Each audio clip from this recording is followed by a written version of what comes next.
Hi, I'm Kristy Manzanares. Welcome to Encanto's Respiro. A 39-year-old woman from Utah on board the Emerald Princess cruise died last night as a result of a domestic dispute. As new details emerge about the apparent murder of Kristy Manzanares, authorities and witnesses are painting a grisly scene. Husband Kenneth, when asked what happened, replied, "She would not stop laughing at me." I'm one of the realtors on this home, so stop by home number 6 and see us. We're excited to have you all here. This is the last picture ever taken of 39-year-old Kristy Manzanares. Just 2 days after boarding a cruise with her family to celebrate her birthday and wedding anniversary, she was murdered. "She wouldn't stop laughing at me," said her killer. It was her husband Kenneth, whom she'd been married to for 18 years, who locked her in their cabin and beat her to death while their family were right outside the door. The same husband who very recently died in prison after receiving a 30-year sentence for killing his wife in 2017. What started out as a lovely family vacation turned into the worst night of their lives, a night that will haunt them forever. But why did Kenneth murder his wife in such a brutal way? How did a couple so seemingly happy on the outside end up with the most tragic outcome? Today we're covering the murder of Kristy Manzanares and the vacation that ended it all.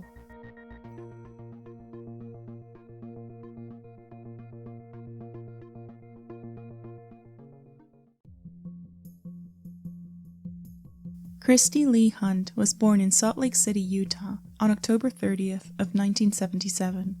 Her childhood was very carefree. She loved swimming, riding her bike, and was very close to her family. But if something stood out, that was her charismatic personality.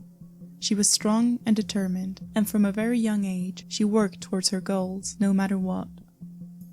In high school, she was very active in sports and other activities, earning numerous awards and recognition. But in between classes and after-school activities, Kristy found someone special, Kenneth Manzanares. Kenneth was a classmate, the same age as her, and the two teens instantly fell in love. They began dating, and very soon, when they were just 17 years old, they became pregnant.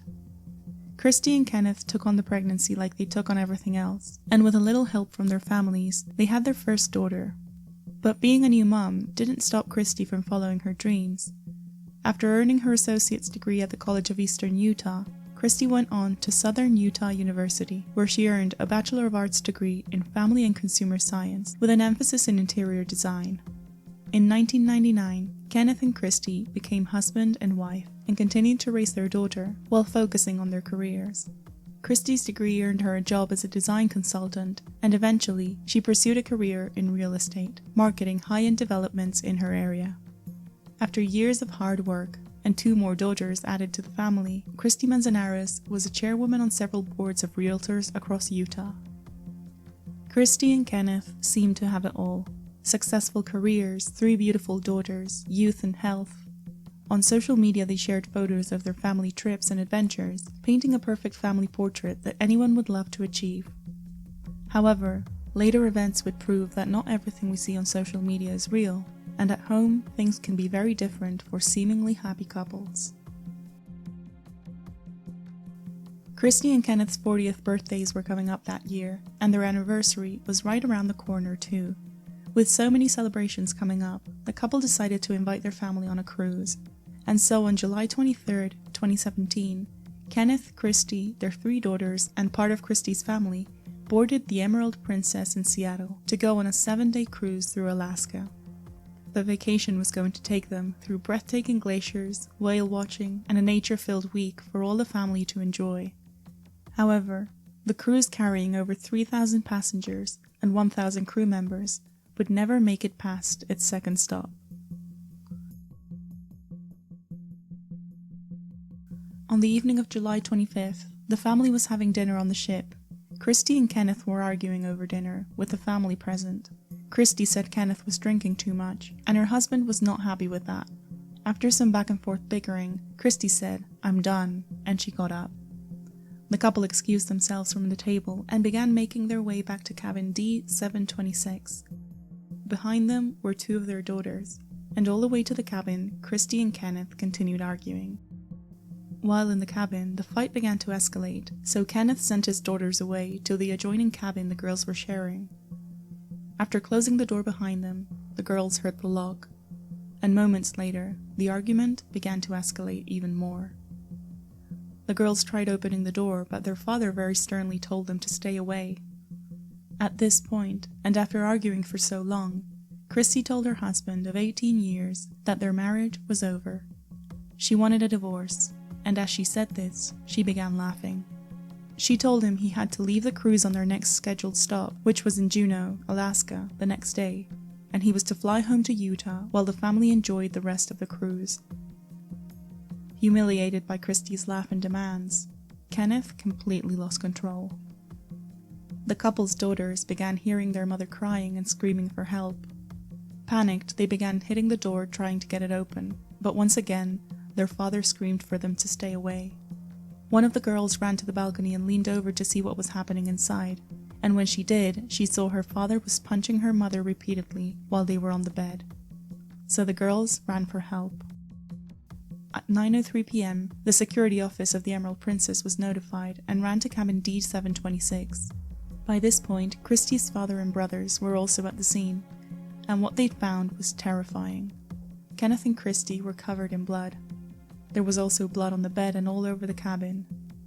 The family made it just in time as Kenneth was dragging Kristy's body to the balcony with the intent to throw her overboard. When they managed to grab Kristy's ankle and drag her body back inside, Kenneth began screaming that he would be the one to jump overboard. But before he did, security entered the room and handcuffed him. The family members would later testify that when they found Kenneth next to Kristy's motionless body, he told them, "She wouldn't stop laughing at me." Medical services aboard the ship entered the room immediately, but by the time they did, it was already too late. Kristy Manzanares was pronounced dead at 9:20, just minutes after the incident had started, and all the blood that was spread across the room seemed to come from Kristy's multiple blows to the face and head. At 10:13 p.m., the FBI got involved in the investigation of what was believed to be a homicide following a domestic dispute in U.S. waters. The Emerald Princess docked in Juneau, Alaska the following morning, but passengers were not allowed to leave until the investigation was over. The FBI interviewed dozens of passengers, many of which remembered hearing screams for help coming from that floor. However, many of them also thought it was part of a murder mystery show that was on as part of the cruise's entertainment. It was when they heard security being called to the cabin when they realized something was actually happening. Many passengers on the same floor witnessed how cabin D726 quickly became a crime scene, and some reported seeing the couple's daughters completely break down.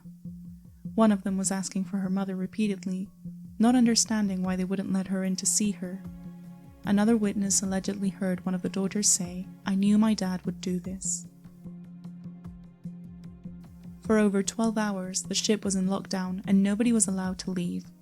Despite it being a homicide investigation, many passengers complained about having to stay in their rooms, losing some of their planned and paid-for activities. Others were more understanding. Someone had just lost their life aboard, and an investigation was in order. Kenneth Manzanares remained handcuffed while investigators went through the scene. When he was searched for evidence, taking his clothes and looking at his own injuries, he told investigators, "My life is over."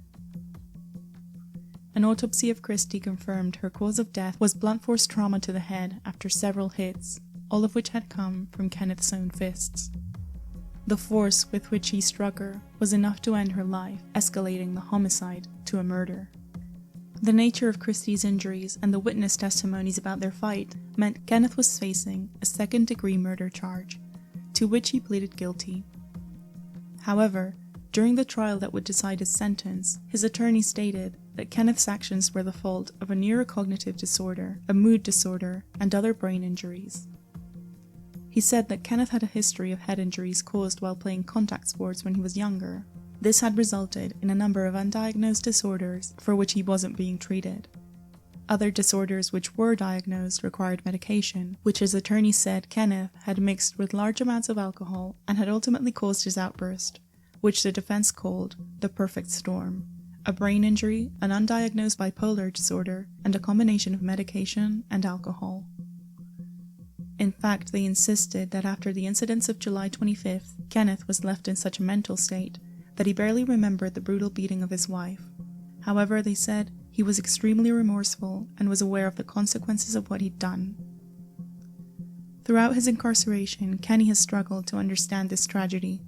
Although he has come to understand more about himself, his impairments and deficits, he knows it is no excuse, and this explanation will likely give no comfort to those who loved his wife. The prosecution saw no excuse for the events of that night, which resulted in Kristy's death, and neither did the judge. On June 4th of 2021, Kenneth Manzanares was found guilty of second-degree murder and sentenced to 30 years in prison.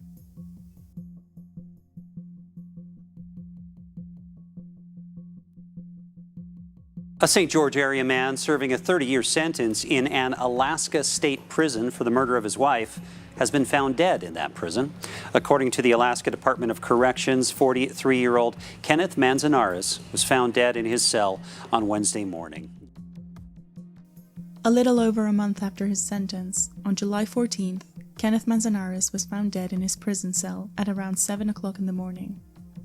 Kenneth was awaiting transfer to a federal prison after being sentenced to 30 years for the murder of his wife. Not much information has been released about his death. The Alaska Department of Corrections has not confirmed the cause of death due to confidentiality, but they stated that foul play was not suspected and that it was not COVID-related. Kristy Manzanares had her whole life ahead of her, but her husband took that from her. Now, her daughters have lost both their parents and are forced to grow up with that trauma following them. Please, if you or anyone you know are in danger of suffering domestic violence, seek help with authorities or with a loved one. Helpful resources will be listed below.